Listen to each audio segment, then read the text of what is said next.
Well, Dr. Thomas and Dr. Paz have been telling me for some time about this operation, and I frankly wanted to come and see it myself. And it is just as impressive as they said it was. So it's certainly very well organized, and it's a great thing to see. I had the opportunity to talk to some of the patients, some of the people who are getting shots, as well as people who work here. And I think the one thing that was the kind of the common theme for everybody that was getting vaccinated is a sense of relief.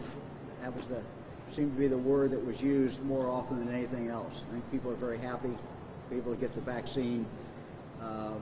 Some of them were getting the vaccine for the second time, and were really excited. In my informal survey of what people were happy about, most of them were saying, "I'm happy I'll now be able to see my grandchildren more." That would seem to be the more dominant thing that was said. Today we will officially pass 2 million people who have been vaccinated in the state of Ohio. We continue to move. Since we made the announcement on Monday about opening up to people 50 and over, I know that we've talked to some of the providers and who have said that their slots quickly filled up.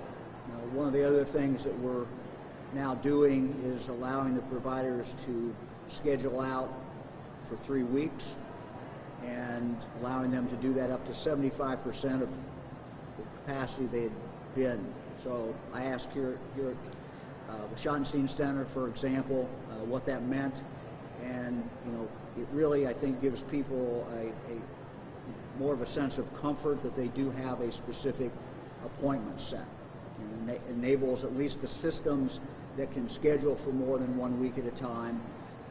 They're scheduling out 2 and 3 weeks, and again, that gives people the opportunity to know when the vaccine will be available to them. So I'm happy to answer any questions. Hal is here. If you've got some questions about how this operation works, they gave me a good explanation, but Governor, if you have any questions, more than happy to refer to Dr. Paz. What are your thoughts on this year anniversary? As you look back where we've come, where we're going, what are your immediate goals going forward, and what are your own personal thoughts about having governed during this trying time? Well, my thought today is that it's great to be on offense. This is, I think, the 4th vaccination site that I've had the opportunity to see. I'm going to continue to visit vaccination sites and talk with people. But people are very happy. They're optimistic. This is really, since we started vaccinating people in Ohio, it's really the time when the sun has started to come out and people can see that there is an end as we move forward. We all need hope. We all need optimism. It's been a long year. Spring is coming, and this is really the equivalent of spring. It opens people up to live their lives again. So it's always an uplifting thing for me to come to a vaccination site. Governor, why would you expand eligibility by 1 million Ohioans age 50 to 59 when half the people over 60 still don't have it? That's a very good question. Why did we expand it to 50? And I'll be honest with you, going into this week, I didn't think we were going to expand to 50 this week. But I do a call every Monday morning, 7:15 to 8 o'clock, with the health commissioners throughout the state of Ohio.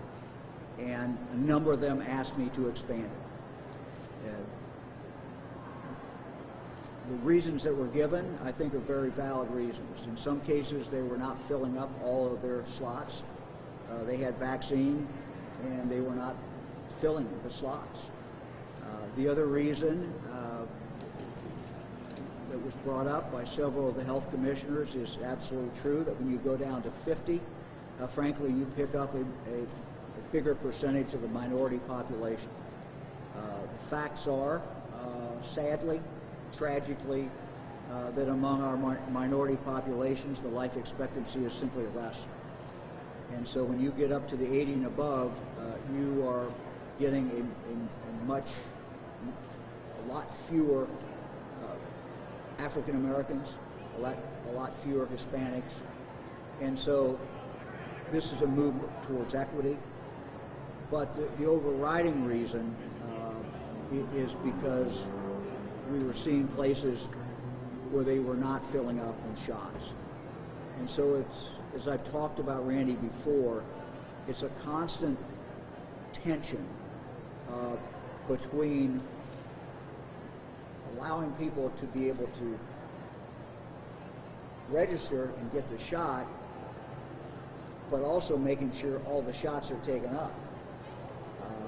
Look, I have a friend, I think I've told you about this before, I had a friend who I talked to one day, and he said, I'm getting a shot in 2 days, and the next thing I knew, several weeks later, I heard that he had died. And obviously he got the shot, but he already had the COVID.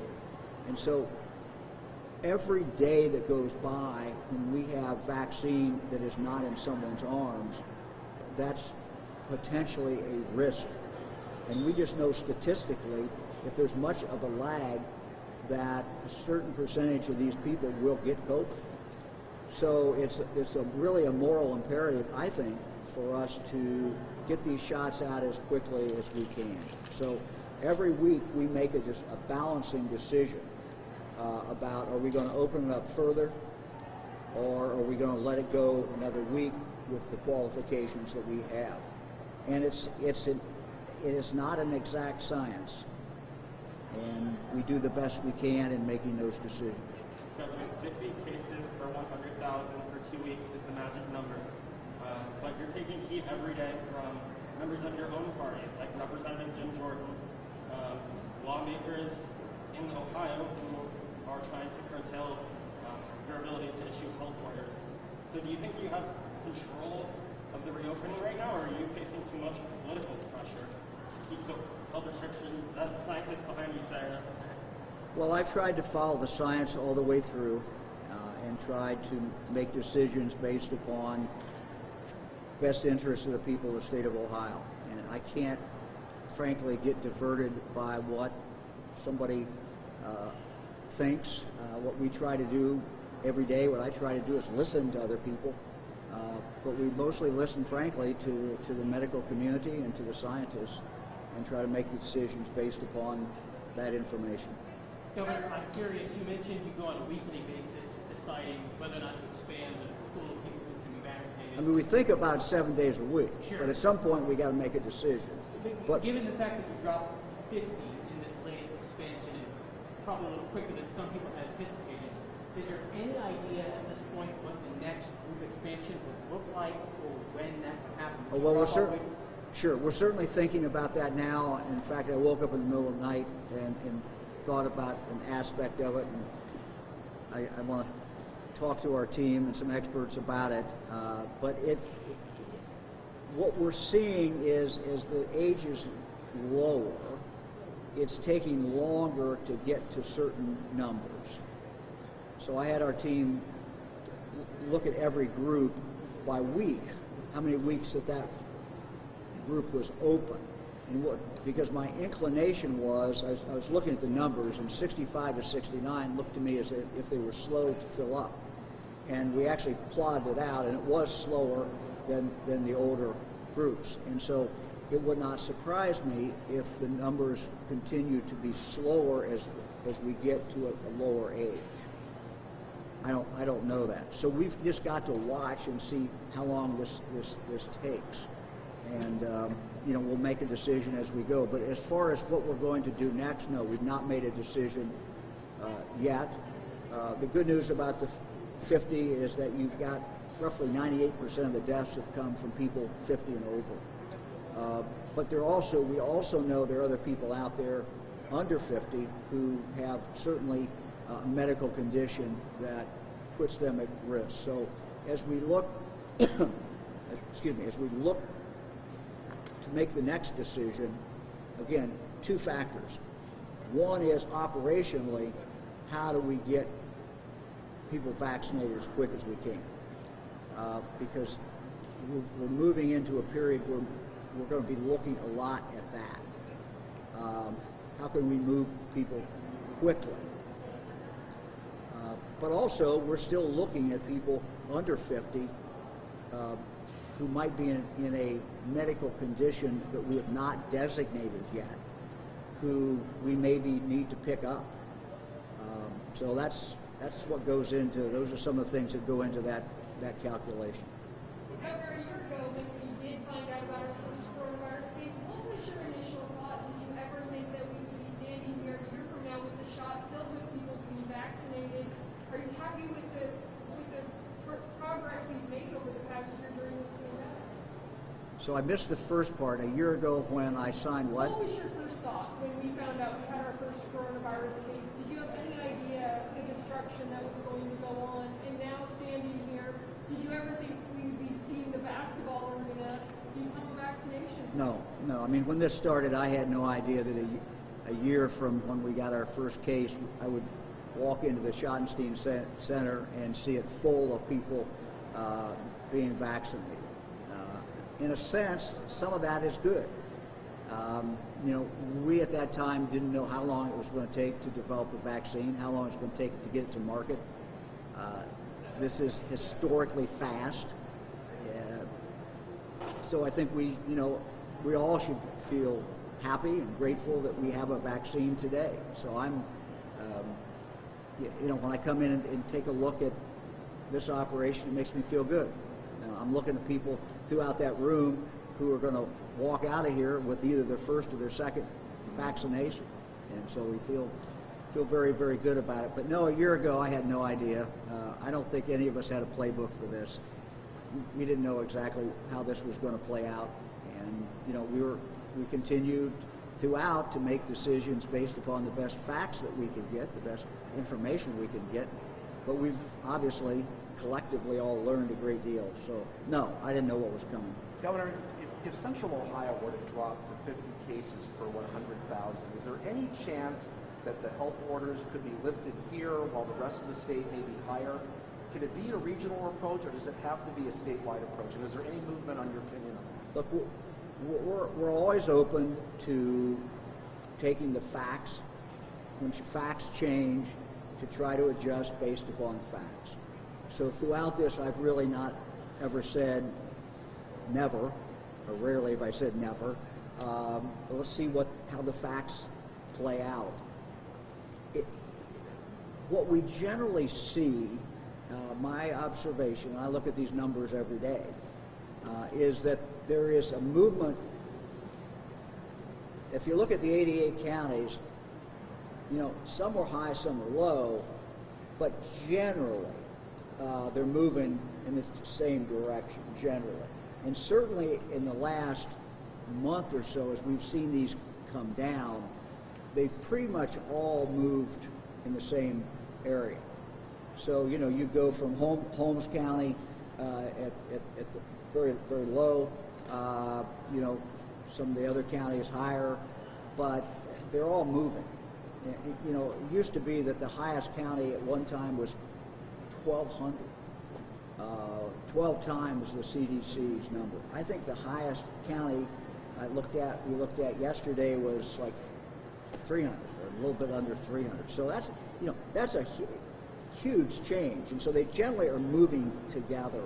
So I think it's unlikely, that we would see a county or even a region that was totally different than the rest. Your challenge with smaller counties is the statistics aren't as reliable. Smaller number you get, it's just less reliable about what's going on. That's the very nature of it. So I wouldn't rule it out, but that's not our plan, at least. Are you happy with the website, the release? Well, I'll be happy with the website when everybody's on the website and all the providers are linked in. And until that moment, no, I'm not going to be happy with it. We're making progress, and look, you got to start. You got to open it up, and what people can do today is they can go on, and some they can directly link into, and some they can't. And the goal is so that they will be able to link in every place. We also felt that as we are standing up new places, that they can go in immediately. So, for example, what we're doing at Cleveland State, what we're doing at 15 other places, basically 16 mass vaccination sites around the state, they're all going to be linked in. And we're going to be dealing with such volume that's going to be, we hope, for people very helpful as they try to lock in and register for that. Have you reopened everything you will reopen until we get to the magic number, or are you looking at things in the interim? Well, we're going to come out with very specific guidance in regard to county fairs, for example, in regard to proms, in regard to graduations. So, we've already indicated that those are going to be able to take place. And again, it really comes down to the fact that while we are on the offense with the vaccine, we have to stay on defense. And, we have to continue to be on defense. And so until we get to the point, till we drive this vaccine down to the ground, we're going to have to continue to wear masks. And Ohioans have been phenomenally good. We're running about 92, 93% in retail, people wearing masks. This past year in schools, kids have worn masks. In manufacturing, other companies, people have worn masks.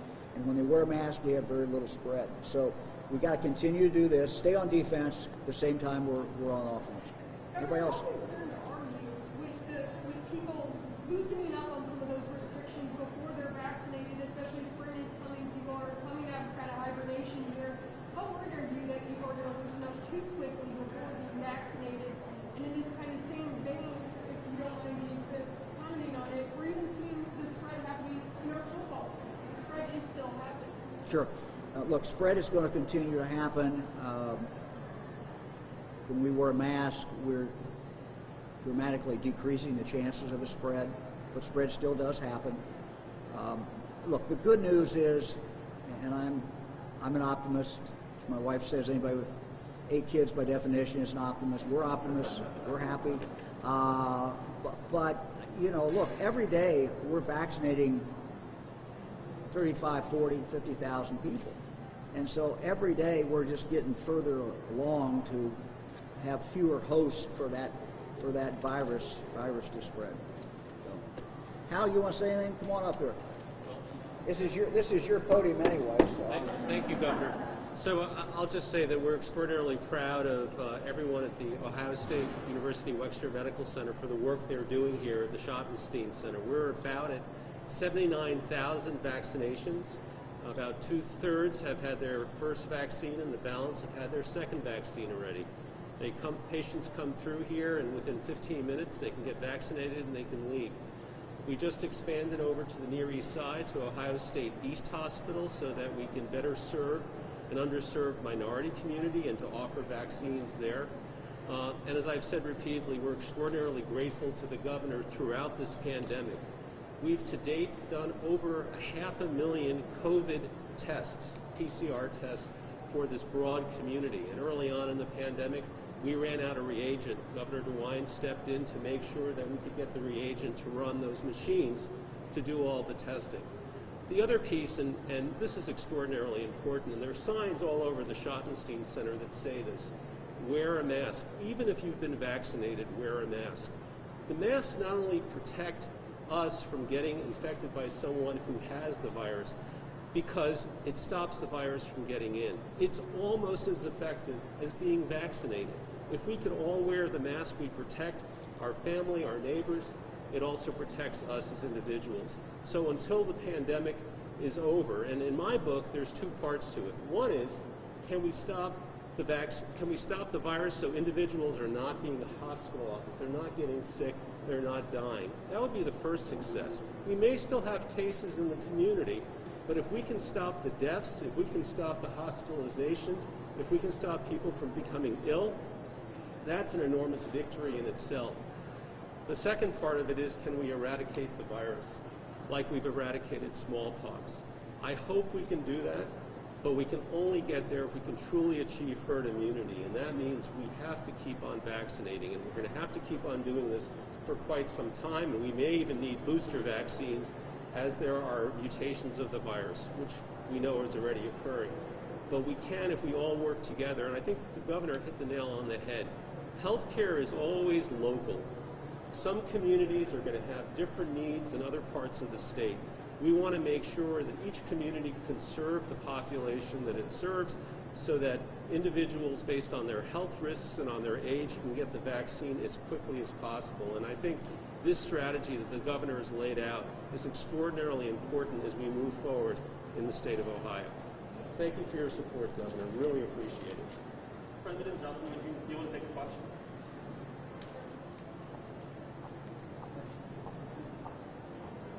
Can I make a statement first? Yes.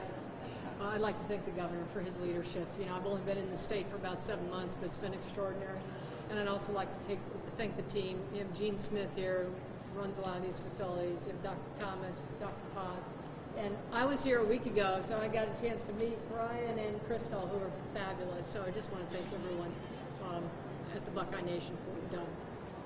Yeah, so Ohio State among students had quite a few COVID-19 cases this fall. I'm wondering if you think both university staff and students should be in line for vaccinations. So as you said, we have had a number of cases. I'm so proud of this community because for this first 2 months, we've been trending at, up until last week, under 0.5% of positivity rates, and our reproduction rate was under 1. We're seeing a little bit of an uptick, so we're going to twice a week testing right now until we can tamp that down. And then as soon as the vaccine is available, then we will make that available to, subject to state and local officials, to anybody who's eligible and when they're eligible. So we're looking forward to that. Get you to talk about this issue. Please. There certainly is going to be the time, and we look forward to that, when we're going to be able to have college students vaccinated. And, you know, people 16 and over now can be vaccinated. We will get to that point. I don't know exactly what date that will be, but we're going to be working directly with our colleges and universities in the state when that day comes. And we're going to work directly with them to get, you know, as many people as want to be vaccinated as quickly as we can. Time for one more question.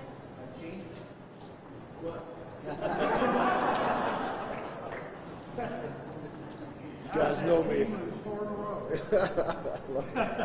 you address the pause that happened today regarding OSU football instead of COVID? Is there better education that needs to be done among student athletes? Which is their safety to talk about the pause?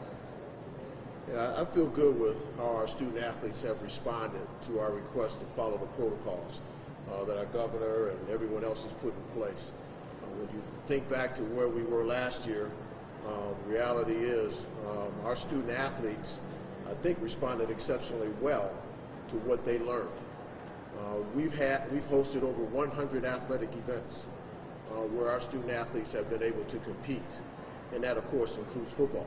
Most people didn't think, including me, that we would get through the football season, but we did. And so they responded well. So this pause was really consistent with what we did last year. Some of you may not recall, we had a pause at the beginning of last year when we started workouts in June. So now that the season was over for football, just like the question that was asked earlier, our football players went back to the behavior that exists in our society. And so they were relieved a little bit, to that earlier question, but now we need to get them back in that bubble that they created. And so I feel confident that after this pause, we'll get back to our normal stretch of workouts. But our student athletes are just like the rest of our population, so they are subjected to whatever exists out there. Can you address at all the numbers of cases that were found in the program that led to the pause? No, we don't address our numbers in the athletic department publicly. All right, thank you, everybody.